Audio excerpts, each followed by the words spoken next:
En segundo lugar, Europa militarmente pues, dejó de ser una referencia.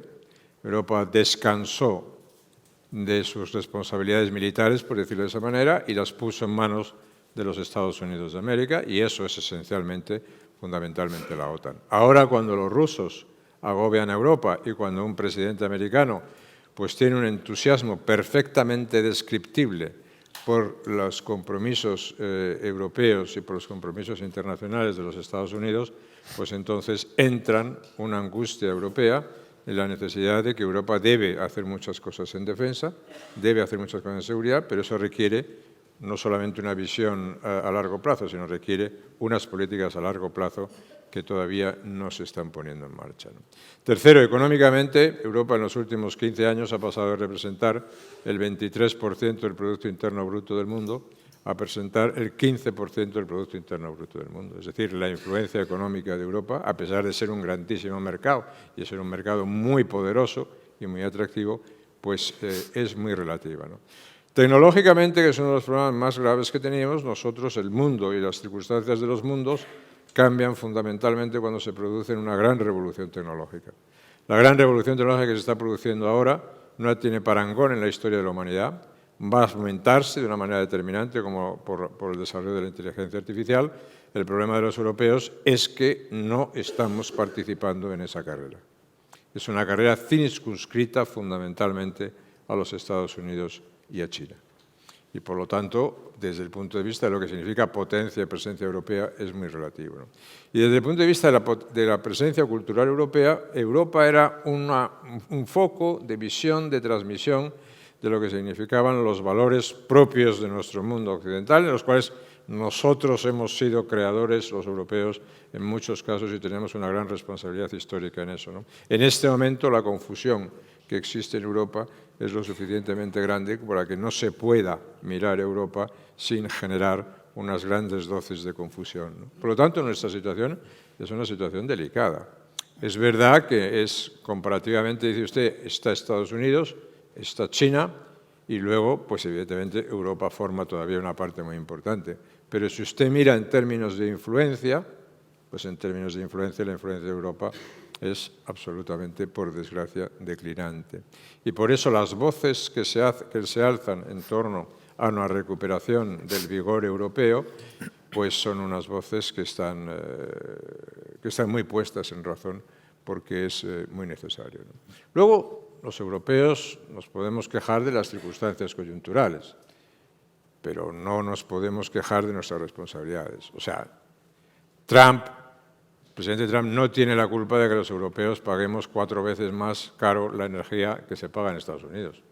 No tiene la culpa de que la productividad europea sea mucho más baja en los Estados Unidos. No tiene la culpa de que Europa haya perdido el camino de la revolución tecnológica cuando hace 20 años entre las 10 primeras empresas del mundo había 5 empresas europeas.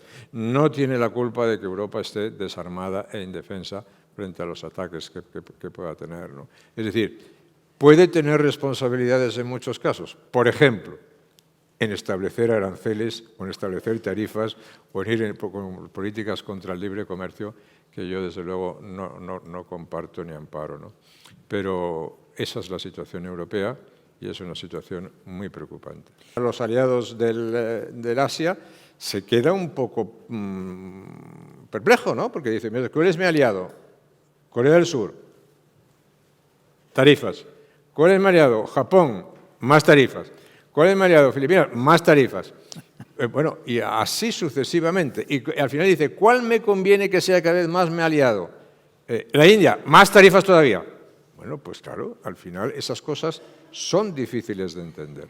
De eso eso significa que el mundo que hemos vivido hasta ahora ha desaparecido. Sí, el mundo después de la Segunda Guerra Mundial, el mundo que hemos vivido, el orden que hemos vivido, se ha terminado. Pero con esto no se está reconstruyendo un nuevo orden.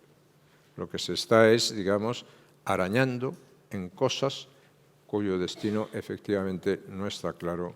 Y, por lo tanto, mientras no exista una orientación muy clara, con un sentido histórico de las cosas, en el sentido de que decir, es necesario el vínculo atlántico, por los europeos dándose cuenta de que Los Estados Unidos para nosotros son básicos desde todos los puntos de vista, políticamente, económicamente, tecnológicamente, militarmente, en términos de seguridad, en términos culturales, en todo. Tenemos que cuidar esa relación. Los Estados Unidos tienen que darse cuenta de que tienen en el mundo aliados, tienen 32 aliados europeos, tienen hasta 50 aliados en países con acuerdos no NATO, pero no OTAN, pero muy vinculados a la OTAN, y China no tiene eso. China puede tener cómplices, China puede tener inversiones, China puede tener lugares de inversión, pero China no tiene aliados en el sentido que tienen los Estados Unidos. Pyongyang. Bueno, Pyongyang y probablemente Putin hoy. Pero no tiene esa red de aliados como tiene los Estados Unidos, que tiene que cuidar, efectivamente, si deseamos que nuestros valores prevalezcan por el futuro. ¿Habría sido mejor el mundo con Kamala Harris en la Casa Blanca? No, vamos a ver. Pongamos un ejemplo que es un ejemplo muy de actualidad. Y me dicen, miremos a Oriente Medio. ¿Oriente Medio sería mejor con un Irán nuclear? Cuidado, un Irán nuclear y una Arabia Saudí haciendo la carrera nuclear y unos Emiratos haciendo la carrera nuclear y Qatar haciendo la carrera nuclear. ¿Hubiese sido mejor? Y con Bashar al-Assad todavía en Siria y con Hezbollah controlando Líbano y con Hamas controlando Gaza y controlando Cisjordania y con los hutíes controlando Yemen. ¿Hubiese sido mejor? ¿Hubiese sido más seguro? ¿O es más seguro ahora? No, evidentemente es mucho más seguro ahora, afortunadamente. Afortunadamente para ellos y afortunadamente para nosotros. Para nosotros.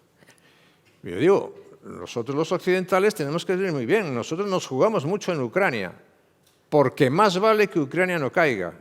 Porque como Rusia venza en Ucrania, que lo puede hacer a lo mejor, y yo no sé en este momento cuál es la estrategia norteamericana en Ucrania, el problema que tenemos los europeos es un problema verdaderamente agobiante de guerra en Europa en cualquier momento. Bueno, ya hay, pero en cualquier momento, ¿no? Pero si Israel perdiese lo que está haciendo, no nos damos cuenta del problema que tendríamos en el mundo occidental y en Europa. Sería un problema absolutamente, la conjunción de los dos problemas sería poner al mundo occidental en el borde de la derrota total, ¿no? Entonces, esas cuestiones estratégicas hay que verlas de esa manera, porque si no, todo lo demás no tiene sentido. Transformar políticas domésticas en políticas externas, como se está haciendo aquí, es absurdo, es huir de la realidad. No tiene ningún sentido. Es tomar el pelo a la gente. Eso, el presidente del gobierno actual de España, que está abanderando la causa palestina, de la cual tendríamos que hablar muchos, ¿es que le importan mucho los palestinos? No, lo que le importa es estar un día más aquí, porque lo que tiene son unos problemas de corrupción de los que tiene que huir. ¿Y es que le importaba mucho el pueblo saharaui, al cual dejó tirado, con unos acuerdos que todavía no ha explicado en el Congreso de los Diputados? ¿O es que le importan mucho cuántas voces ha escuchado para defender a la oposición democrática venezolana?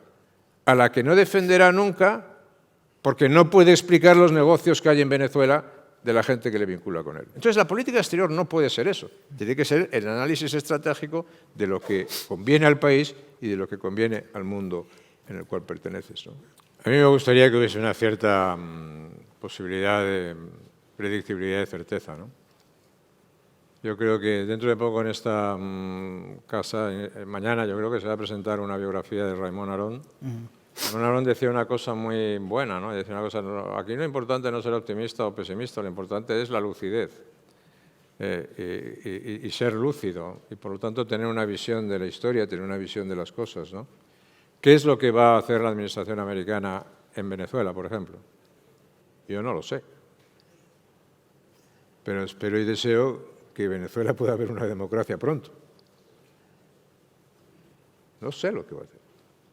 ¿Qué es lo que va a hacer la administración Trump en Ucrania? No lo sé. pero lo que he visto hasta hace muy poco son oficiales americanos asistiendo a ejercicios militares en Bielorrusia con oficiales bielorrusos y oficiales rusos. ¿Qué es lo que va a hacer los Estados Unidos en relación con China? No lo sé. ¿O qué puede hacer con Europa? Es decir, una cosa es el planteamiento de decir, mire usted, si no me pagas me voy, que es un modo de hacer política que yo entiendo que se puede producir porque se está produciendo, pero del cual no participo. Y otra cosa distinta es tener una cierta idea de cómo puede plantearse el futuro, ¿no? Por ejemplo, si usted me dice, Truman se comprometió y creó la Alianza Atlántica. El presidente Kennedy fue a Berlín y dijo aquella famosa frase de "yo soy un berlinés", que era la expresión de un compromiso. Ronald Reagan fue un compromiso grande en contra del comunismo de sus aliados europeos y en la OTAN, diciendo,